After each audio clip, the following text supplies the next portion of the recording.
quickly. Settle down.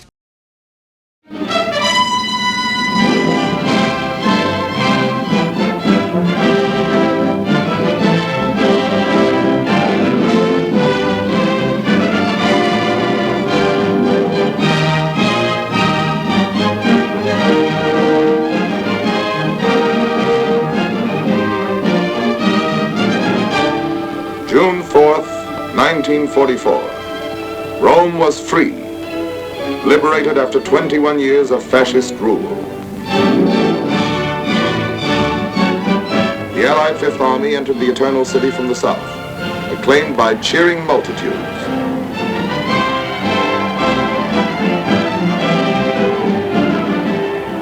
Through the streets where the chariots of the Caesars once rolled, tanks and trucks rumbled past historic landmarks. Colosseum, the Forum, the Victor Emmanuel Memorial, tomb of Italy's unknown soldier. The Piazza Venezia, where Mussolini looked down from his balcony upon the people he had led to sorrow and ruin. The liberation of Rome was part of the all-out offensive in Italy, coordinated with drives upon the Nazi fortress from England and Russia. The Germans were driven from Rome exactly 9 months and a day after the beginning of the Allied campaign in Italy. Conceived by the combined chiefs of staff, the campaign had 2 phases. In phase 1, we sought to achieve certain preliminary objectives with a limited amount of troops and equipment. What were the objectives of phase 1? Most important of all was securing complete control of the Mediterranean. Even after clearing the Axis out of North Africa and overrunning Sicily in 38 days, our shipping was still threatened by Axis air attacks from the Italian mainland. Our second objective, to exploit Mussolini's overthrow by knocking Italy out of the war. Our third objective was to capture the main Nazi airfields at Foggia.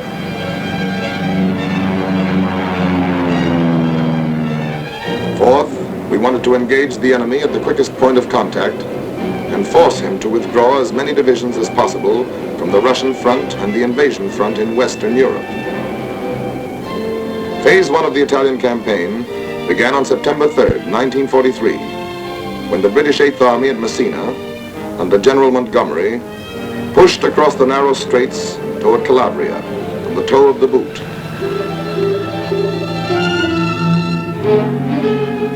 And landed there virtually unopposed. The towns of the toe were swiftly occupied, and the Eighth Army pressed north up the peninsula. By September 8th, we had swiftly accomplished one of our objectives when General Eisenhower announced the capitulation of Italy. The Italian fleet surrendered, and 66 Italian divisions laid down their arms. On September 9th, the Fifth Army, composed of American and British troops under General Mark Clark, headed for Salerno, 28 air miles south of Naples, the furthest point which could be protected by an umbrella of fighter planes from our bases in Sicily. At 5 a.m., the first wave went in. Seized German film shows the Germans entrenched on high ground, overlooking the harbor and beaches. They had moved in the day before, determined to prevent our landings. Despite heavy enemy fire, the first wave swarmed ashore with timetable precision. But before we could consolidate our positions, the Germans intensified their attacks.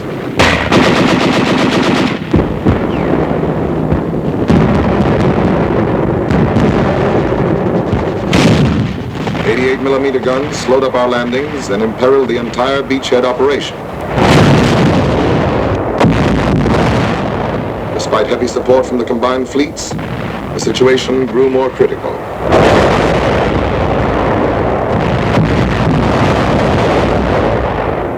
The Luftwaffe was thrown into the struggle in great numbers, seriously hampering the landing of additional troops and equipment.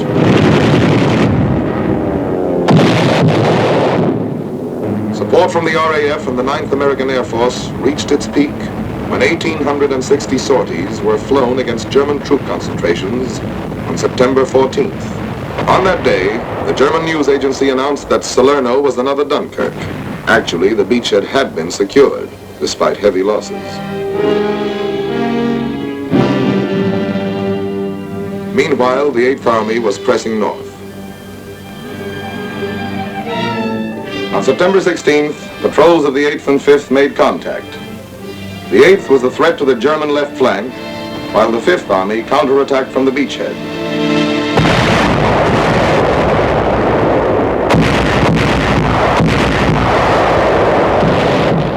The Germans fell back fighting before the Allied assault.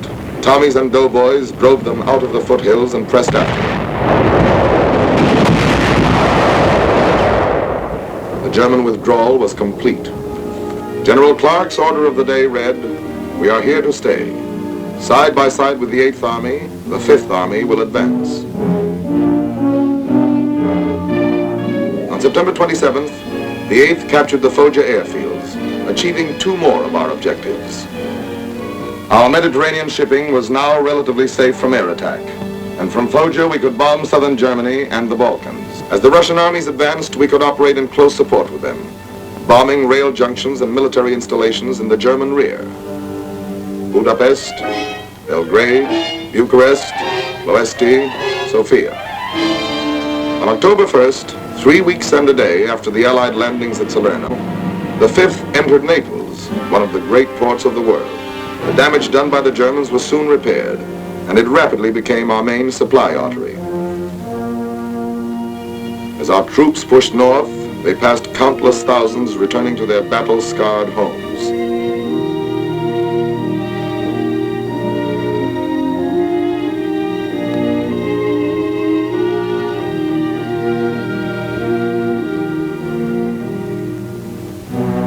This was once a farmhouse near Francolisi.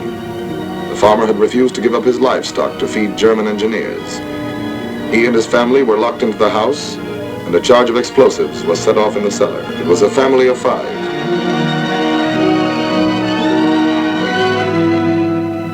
One month after our landing, we reached the Volturno River.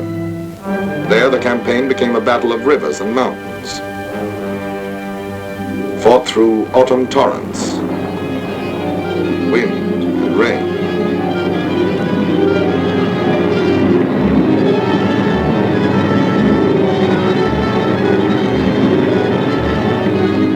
Our progress was slow.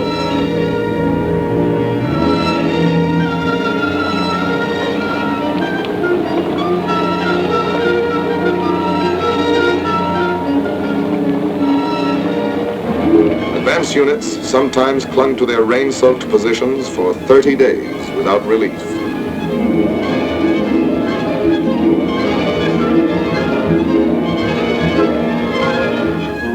Mud and mire followed the rains as we struggled forward.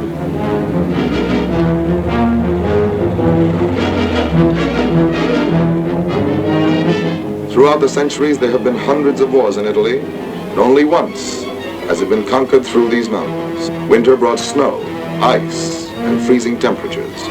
A topographical map shows how the mountains lie like an endless row of fortresses, each protected by its moat, a river at right angles athwart our line of march. Here, weeks were consumed forcing a single pass, crossing a single river. 100 men often held up 1,000. Let us see on this typical situation how the Germans defended a pass and the methods we used to capture it. Beyond the demolished bridges, the Germans laid minefields and emplaced machine guns and anti-tank guns to cover the minefields and bridgehead. Further back, they built pillboxes and concealed artillery just over the crest of the mountains. To take a position like this, we first had to lay down a tremendous artillery barrage. Behind this, our infantry had to swim the river at night, clear a way through the minefield, and put the machine guns and anti-tank guns out of action. Only then could pontoon bridges be put down and our artillery brought across. Then, as our guns went to work on the pillboxes and on the enemy artillery in the mountains, the infantry captured the pass by working around the enemy's flank, storming the pillboxes from side and rear, and silencing them with grenades and flamethrowers. Much of the time, the going was too steep for vehicles, and muscle and mule took over. Supplies were brought through over precarious trails. In the east, the 8th Army fought its way through the Sangro Valley. Their attack on Ortona was met by determined Nazi resistance. Powered by tanks, the Germans counterattacked desperately. For 18 days, tank battles and hand-to-hand infantry fighting raged through the streets.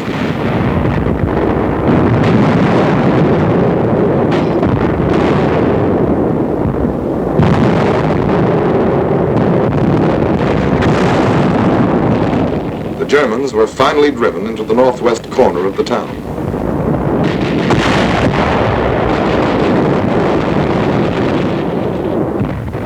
Outfought, exhausted, the enemy pulled out. The 8th pressed after them. The tide of battle swept over Ortona and left it in its wake.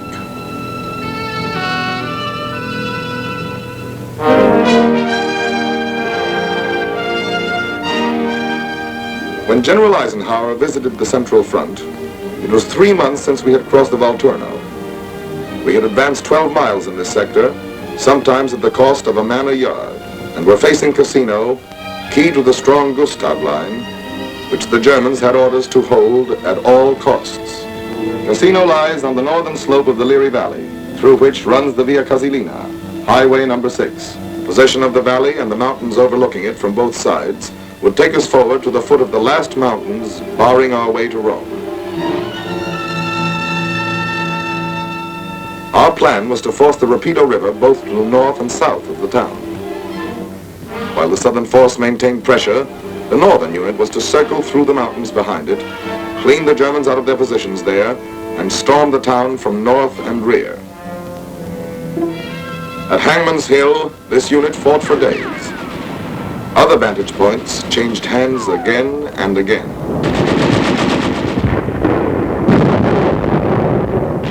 Finally, another force which had crossed the Rapido from the south fought its way into 1/3 of the town. There, superb enemy resistance turned the battle into a stalemate.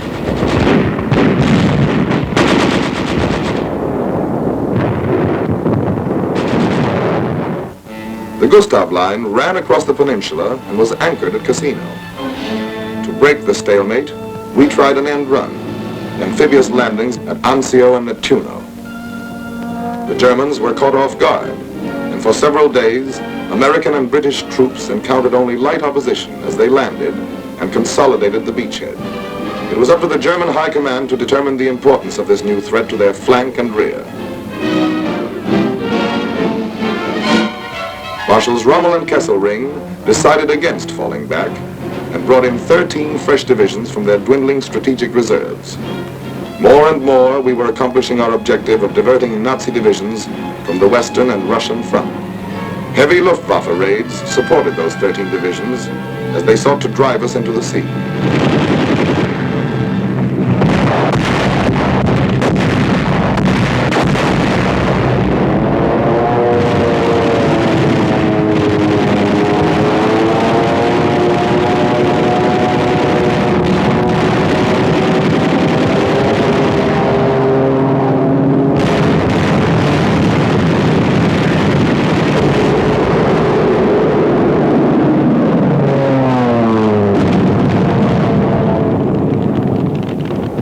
Back 3 powerful German attacks, holding the 100 square miles of beachhead area with innumerable small infantry fights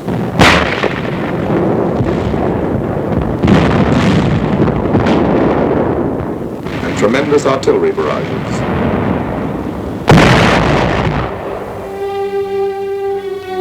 We paid a heavy price to hold the Anzio beachhead in casualties and in men captured by the enemy, shown in these Nazi films.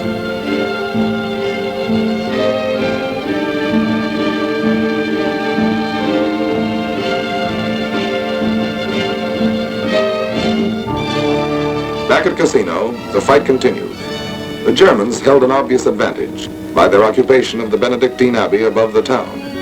They were asked to abandon it and refused. We had no alternative but to bomb the abbey to save soldiers' lives.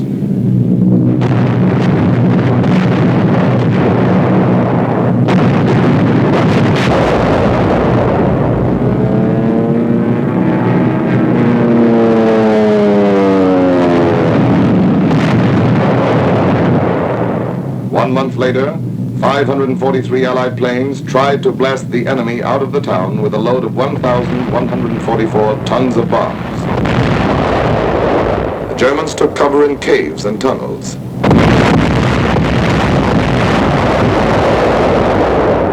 Behind the fighting at Cassino, preparations were underway for Phase 2 of the campaign, the all-out assault. Phase 1, the preliminary campaign, was drawing to an end. Reinforcements and great quantities of new equipment were brought in.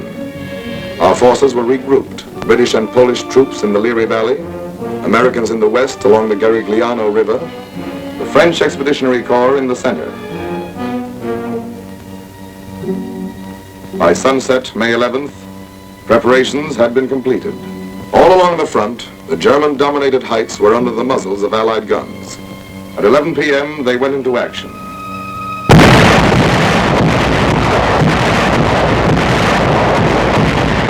By dawn, the big push was well underway.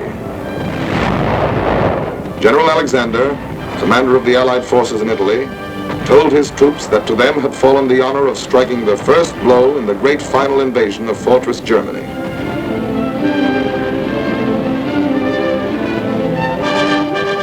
Between Cassino and the western coast, the powerful blows launched by the British, Poles, French, and Americans shattered the Gustav Line. By May 17th, only Cassino remained in German hands. Behind tanks hampered by the wreckage, British, Indian, and Polish troops fought their way in.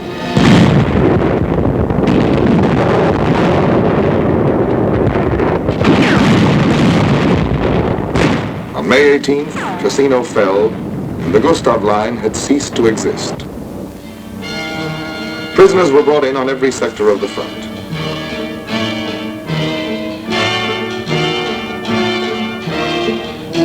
Thousands more were slain. The men who were taken alive were beaten, exhausted, hopeless. The power of our offensive was written in their dazed, haunted faces. But there were still 17 German divisions in Italy that had to be battered to pieces. The Adolf Hitler line swung back like a gate, then crumbled beneath the sledgehammer Allied blows. On May 23rd, the Anzio troops broke out of their beachhead area, and 2 days later the two groups met at Borgo Grappa. After 4 months of anguished fighting, the beachhead forces had accomplished their mission, to threaten the German rear and compel them to fall back. The road to Rome was lined with the wreckage of Nazi legions, blasted by Allied air power as they fled before the reunited Fifth Army.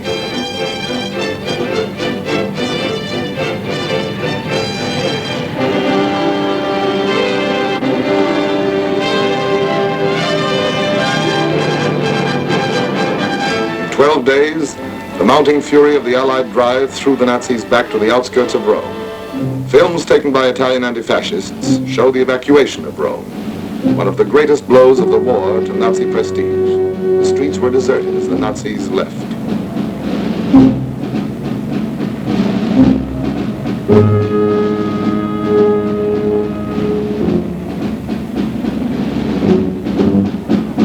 After 21 years, a free Rome laughs again. A free Rome speaks again. A free Rome reads again.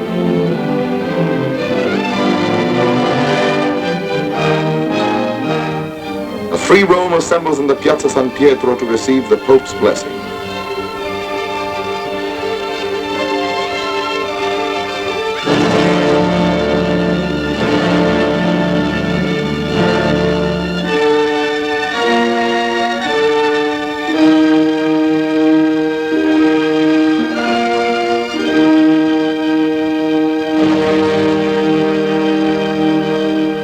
Free Rome prays, remembering the dead.